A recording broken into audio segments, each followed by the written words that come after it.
874 BCE, the northern border of Israel. A caravan approaches. Silk banners flutter in the desert wind. Gold ornaments glint under the brutal sun. At the center of this procession rides a 19-year-old woman. Her name is Jezebel, daughter of Ethbaal, king of Sidon, princess of Phoenicia, priestess of Baal and Asherah since childhood.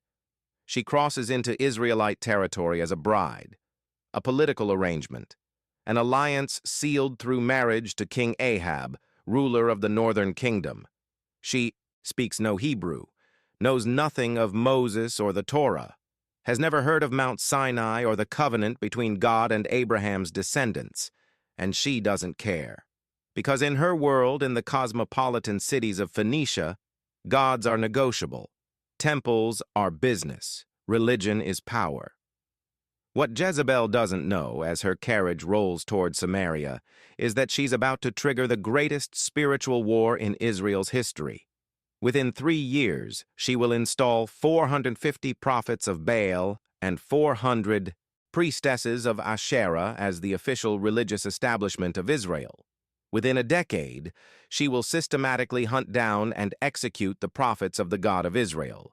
Within 20 years, she will face a prophet named Elijah in a confrontation that will determine the soul of a nation. And through her daughter Athaliah, she will nearly succeed in doing the impossible, completely exterminating the royal line of David. For 6 years, only one baby hidden in the temple will stand between Jezebel's legacy and the total annihilation of God's promise to his people. This is the story of how a foreign princess almost destroyed everything, how one woman's ambition, supported by a weak king and empowered by a corrupt system, brought 2 kingdoms to the edge of spiritual extinction, and how, even in the darkest moment when it seemed the promise had died, God preserved a remnant. Because some legacies are protected by more than human hands. Jezebel arrived in Samaria to a kingdom already compromised. 50 years earlier, when Israel split from Judah, King Jeroboam had established golden calves in Bethel and Dan, creating an alternative worship system to compete with Jerusalem's temple. It was political expediency disguised as religion. The people could still claim they worshiped the God of Israel, but they did it on their own terms, in their own way, at their own locations. The compromise had seemed reasonable at the time, practical even. Why should northerners travel to Jerusalem, now the capital of a rival kingdom, to fulfill their religious obligations? Why not worship closer to home? The golden calves were meant to represent the God of Israel, not replace him. But 50 years of rationalization had done their work. The line between representation and idolatry had blurred. The boundaries between acceptable innovation and forbidden deviation had dissolved. What started as convenience had become corruption, syncretism, the blending of true worship with pagan practices had become normalized. Farmers would sacrifice to the Lord in the morning and visit high places dedicated to fertility gods in the afternoon. Priests approved both. The people saw no contradiction. So when Jezebel stepped into the royal palace, she didn't walk into a nation zealously devoted to the God of Abraham. She entered a spiritually confused kingdom where the line between Yahweh worship and idolatry had already blurred. The soil was prepared. She simply planted her seeds in ground already softened by decades of compromise. Ahab, her new husband, was the son of Omri, a powerful military leader who had stabilized the northern kingdom through strategic alliances and architectural achievements. He built Samaria as a fortified capital, established trade routes, and strengthened Israel's position among surrounding nations. But spiritually, Omri had continued Jeroboam's religious deviation, and Ahab inherited not only his father's throne, but also his compromises. Jezebel saw opportunity. Within months of her arrival, construction began on a temple to Baal in Samaria, not a small shrine, not a private chapel, a massive state temple positioned prominently in the capital, rivaling anything in Jerusalem. Ahab didn't just permit this, he participated. He erected an Asherah pole beside the temple. He attended the dedication ceremonies. He legitimized, through his royal authority, the worship of foreign gods. But Jezebel wasn't satisfied with coexistence. She wanted dominance. She began importing priests and prophets from Phoenicia, hundreds of them. They received royal stipends, ate at the king's table, and enjoyed state protection. The religion of Baal, with its fertility rites, temple prostitution, and even child sacrifice, became institutionalized. And then Jezebel made her most calculated move. She launched a systematic persecution of the prophets of the Lord. They were hunted, arrested, executed. Not for political rebellion, not for treason. Simply for maintaining that there was only one God, and Baal was not him. Underground networks formed. Faithful Israelites hid prophets in caves, supplied them with food, moved them between safe houses. One man, Obadiah, a senior official in Ahab's government who secretly remained loyal to God, personally hid 100 prophets in 2 caves, risking his own life to keep them fed during the persecution. But many were caught. Many died. The land that had once echoed with the words of Samuel and the Psalms of David now trembled under the systematic elimination of anyone who dared speak for God. Elijah the Tishbite emerged during this darkness. We don't know much about his background, no genealogy, no introduction. He simply appeared, and his first recorded words were a declaration of war. He marched into Ahab's palace, stood before the king and queen, and spoke with unshakable authority. As the Lord, the God of Israel, lives before whom I stand, there shall be neither dew nor rain these years, except by my word. Then he disappeared. Imagine Jezebel's rage. This wild-looking prophet, wearing rough garments and speaking in the name of a god she considered irrelevant, had just cursed the land. But Baal was the storm god, the god of rain and fertility. If anyone could break a drought, surely it was Baal. Months passed. The sky remained bronze, streams dried, crops failed, livestock began dying, and Baal remained silent. For 3 years the drought intensified. Famine spread across Israel and into surrounding regions. Ahab sent search parties throughout his kingdom and into neighboring countries, hunting for Elijah. But the prophet remained hidden, first by a brook called Cherith, where ravens brought him bread and meat twice daily, and later in Zarephath, a town in Sidon, ironically Jezebel's home territory, where God sustained him and a widow through a miraculous supply of flour and oil.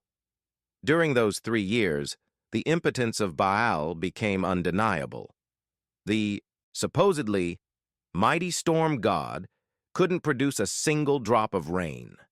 His priests performed their rituals, offered their sacrifices, chanted their prayers. Nothing. Before we continue, if you're finding this story compelling, help this channel grow by leaving a like. And if you want more historical narratives like this, subscribe and turn on notifications. It really helps me continue bringing these stories to you. All right, let's get back to ancient Israel. In the 3rd year of the drought, God instructed Elijah to confront Ahab again. The prophet sent word to the king. A meeting was arranged, and Ahab, desperate and angry, greeted Elijah with an accusation. "Is that you, you troubler of Israel?" Elijah's response was sharp. "I have not troubled Israel, but you and your father's house have, by forsaking the commandments of the Lord and following the Baals." Then came the challenge. "Gather all Israel to Mount Carmel. Bring the 450 prophets of Baal and the 400 prophets of Asherah who eat at Jezebel's table. Let's settle this once and for all." Ahab agreed. Perhaps he thought his prophets would finally vindicate Baal. Perhaps he was simply desperate for rain.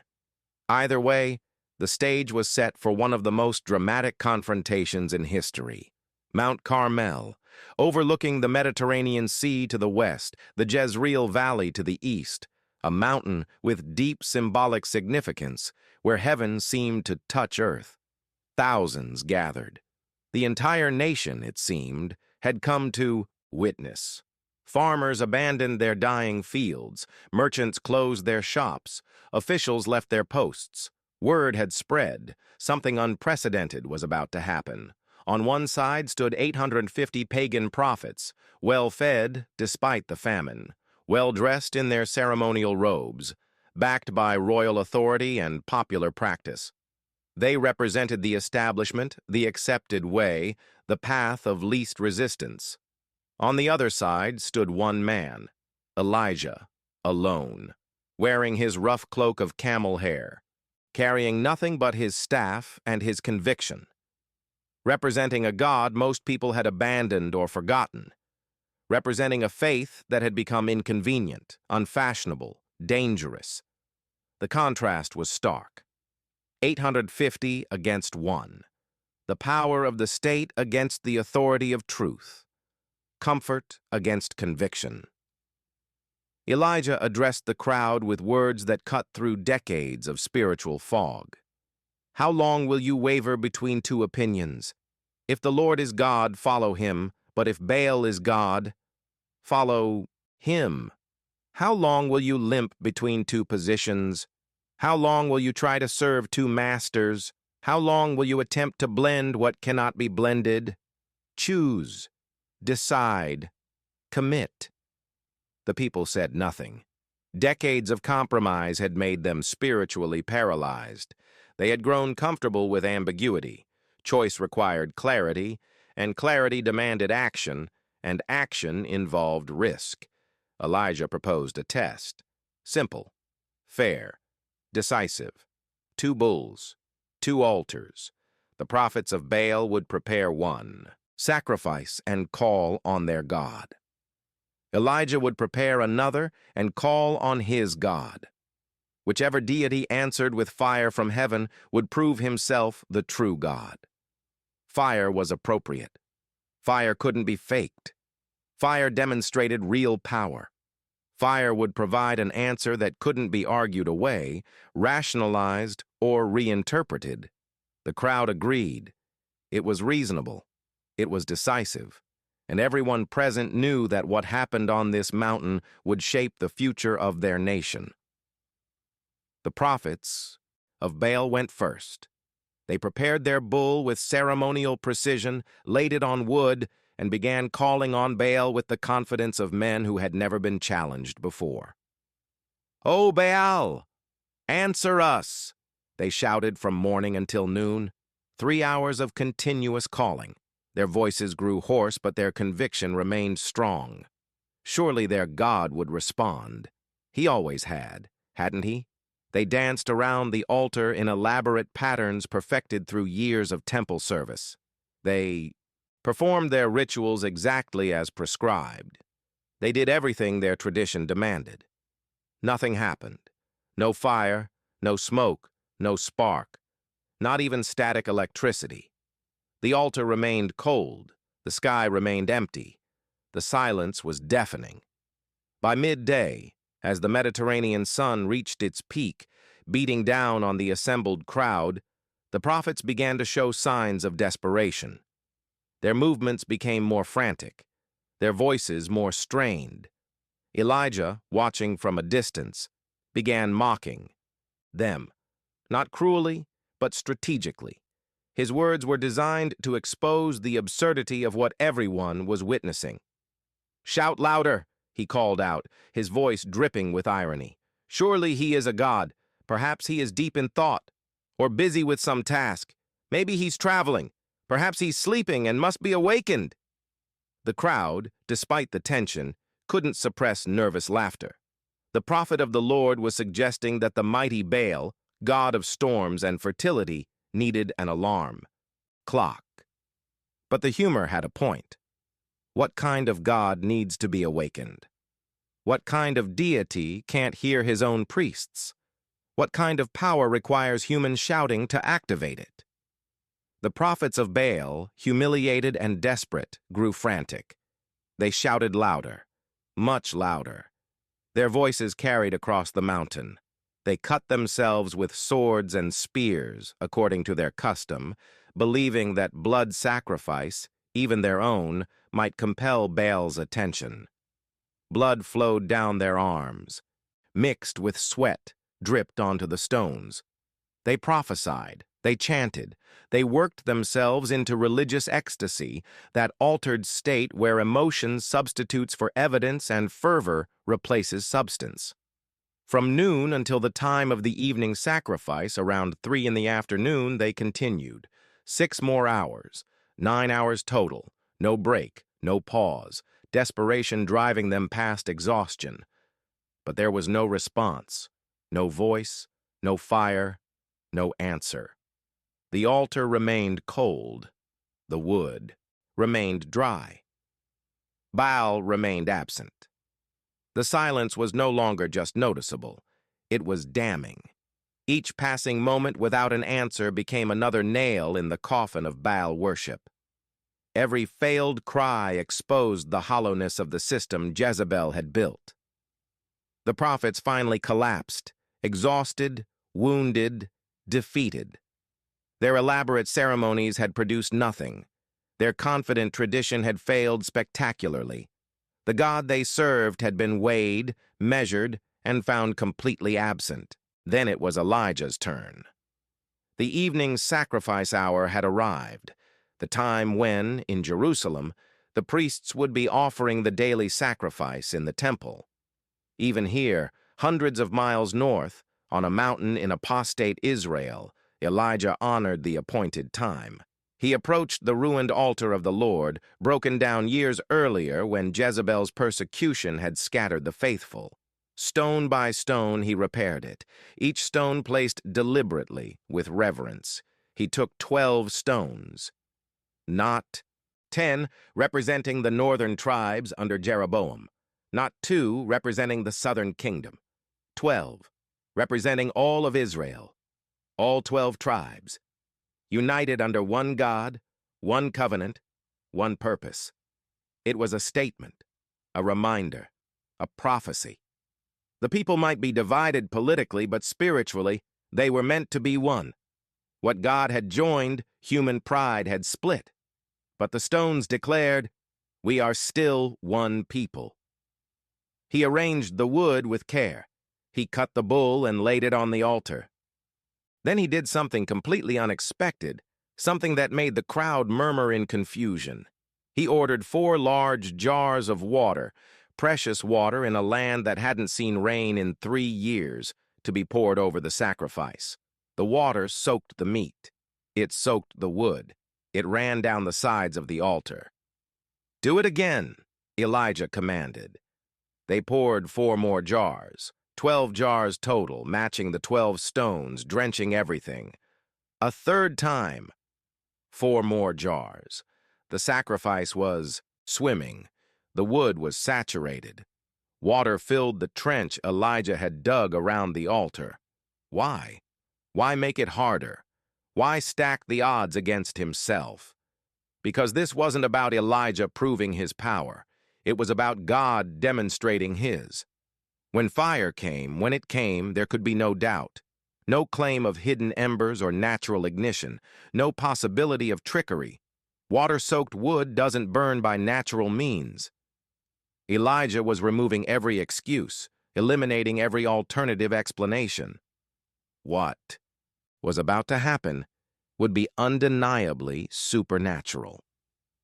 At the time of the evening sacrifice, Elijah stepped forward. He didn't dance. He didn't cut himself. He didn't work himself into an ecstatic state. He didn't shout or perform or put on a show. He simply walked to the altar and prayed. His voice was calm, clear, and filled with quiet authority. "Lord, the God of Abraham, Isaac, and Israel, let it be known today that you are God in Israel, and that I am your servant and have done all these things at your command. Not my God, but the God of Abraham, connecting this moment to the ancient covenant, to promises made centuries earlier, to a relationship that transcended current circumstances. Answer me, Lord, answer me, so these people will know that you, Lord, are God, and that you are turning their hearts back again. Notice the request. Not show your power, not defeat Baal, but turn their hearts back. Elijah understood that the real issue wasn't fire. It was faithfulness, not miracles, but relationship, not spectacular signs, but spiritual restoration. The prayer was short, maybe 30 seconds, no theatrics, no manipulation, just simple, direct communication with the God who hears. And then, immediately, fire fell from heaven, not gradually, immediately, not a spark that grew, a consuming inferno that appeared in an instant. The fire consumed the sacrifice, every piece of meat, gone.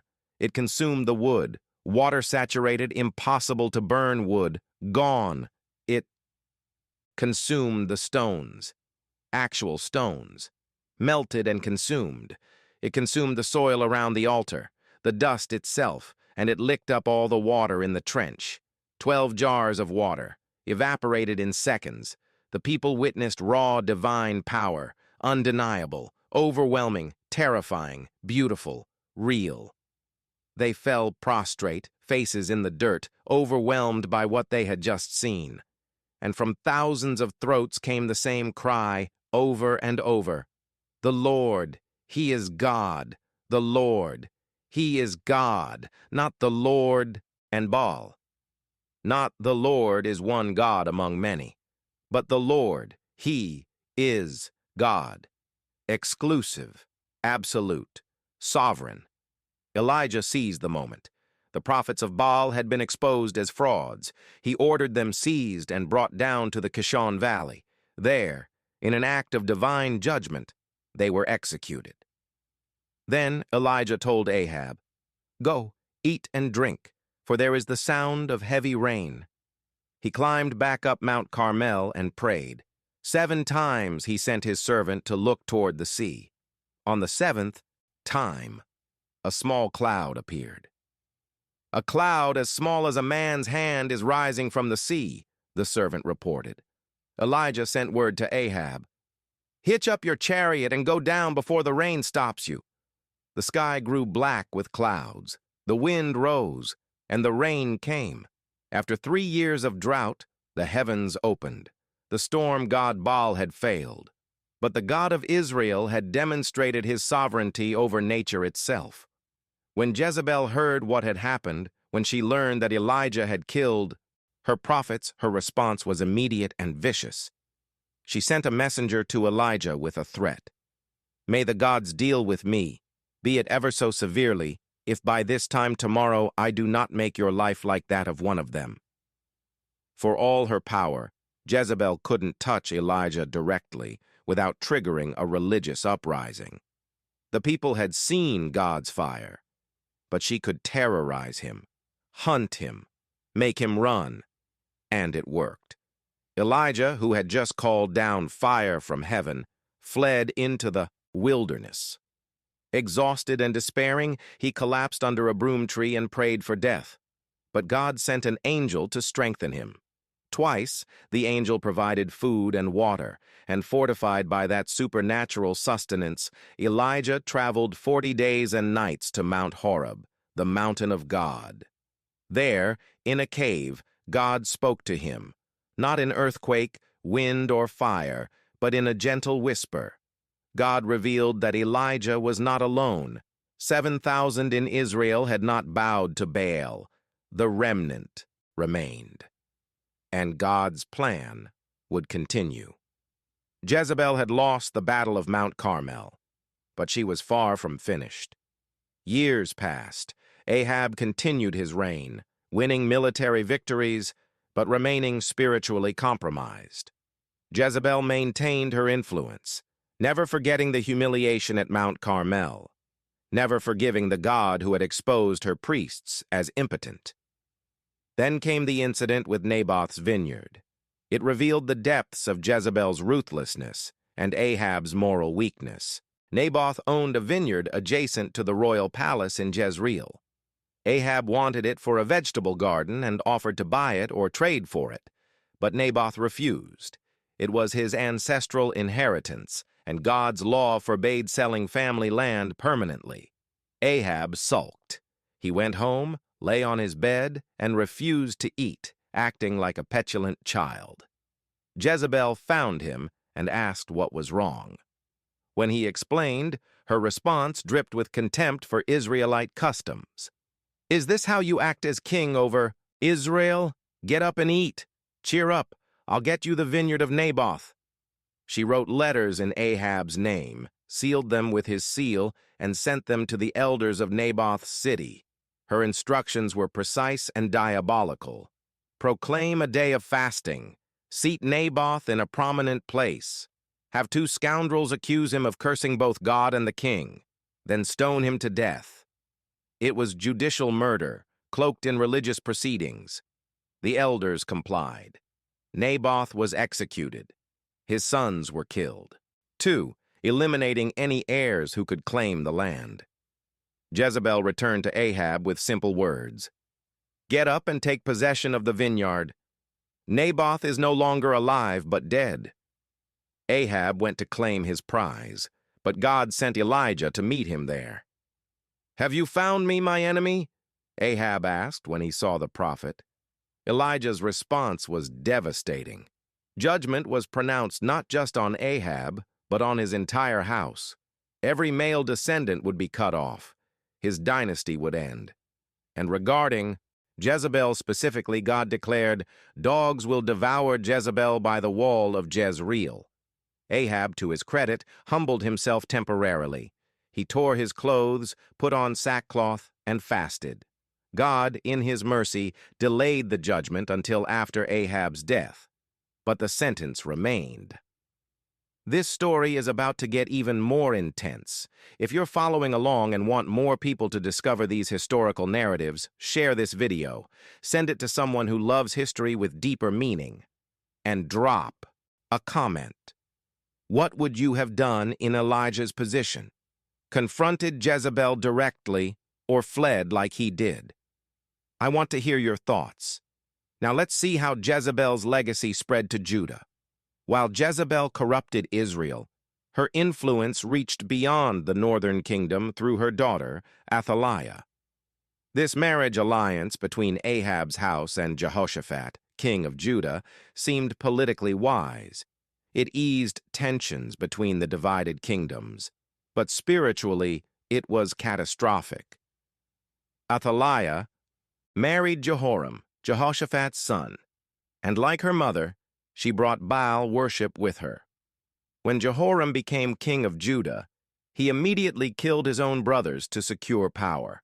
Under Athaliah's influence, he established high places for pagan worship throughout Judah, the very kingdom that held the temple of God in Jerusalem.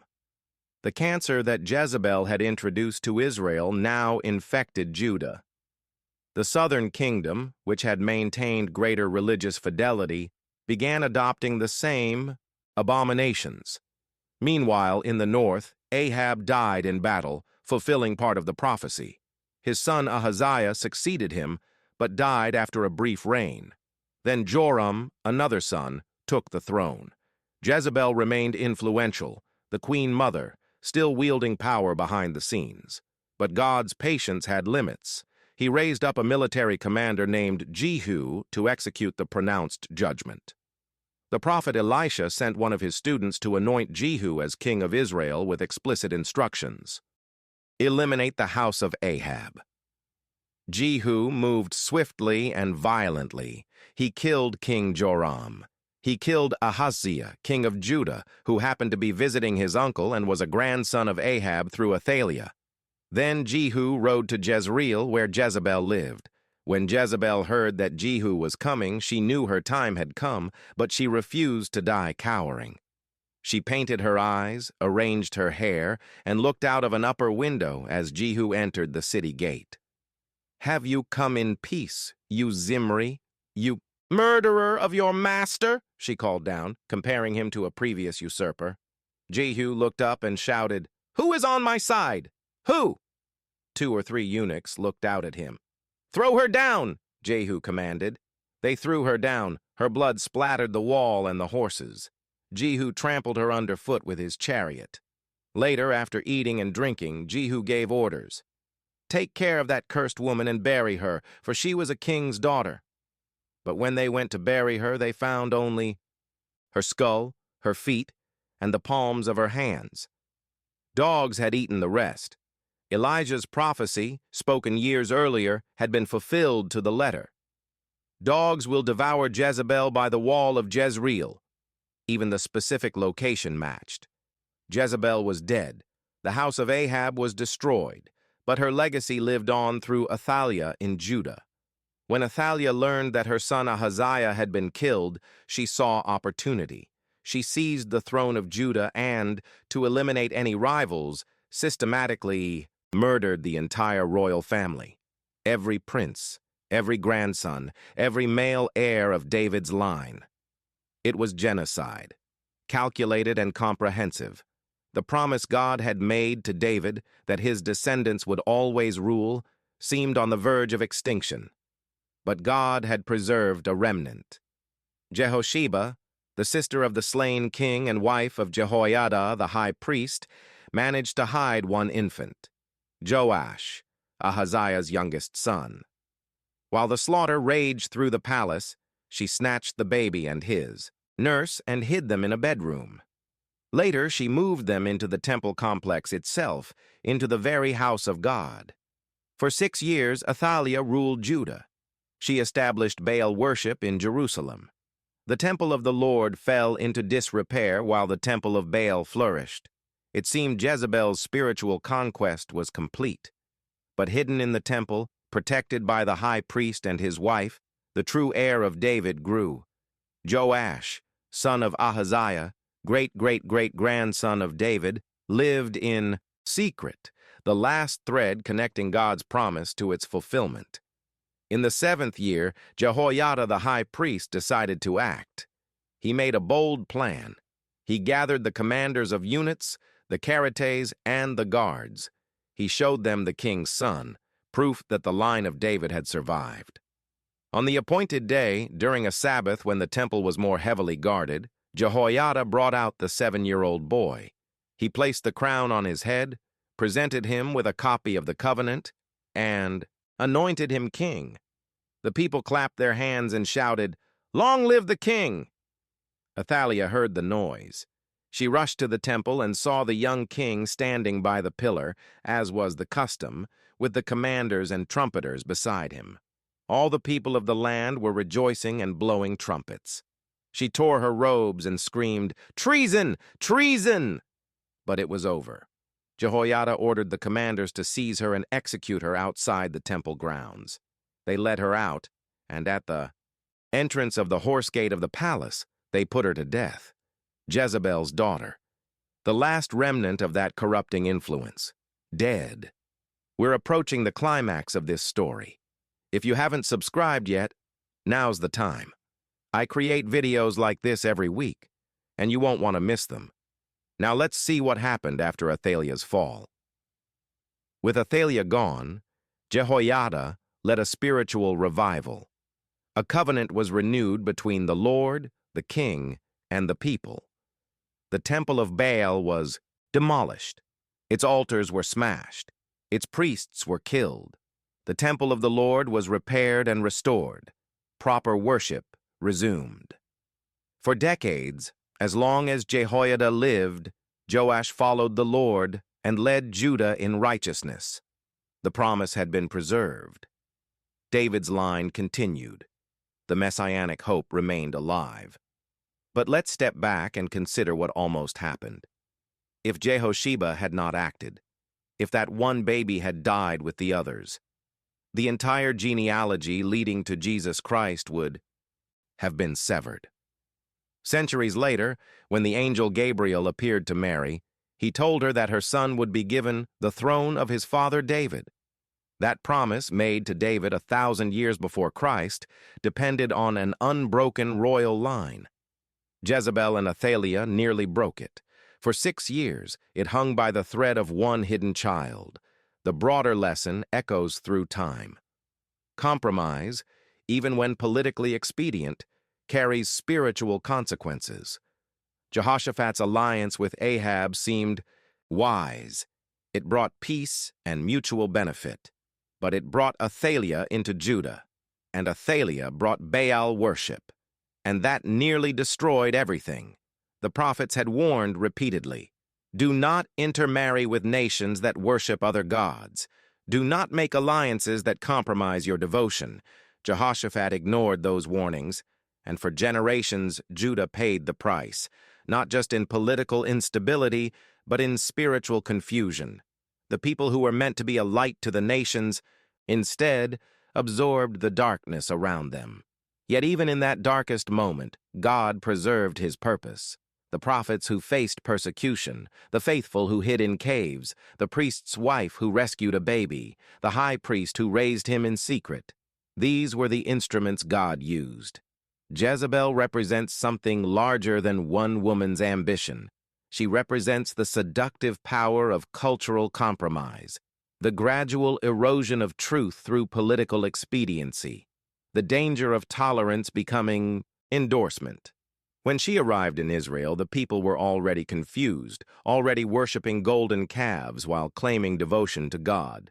Jezebel didn't create the compromise. She exploited it. She took spiritual ambiguity and turned it into systematic apostasy. And she almost succeeded because the people had already lost their ability to distinguish truth from deception.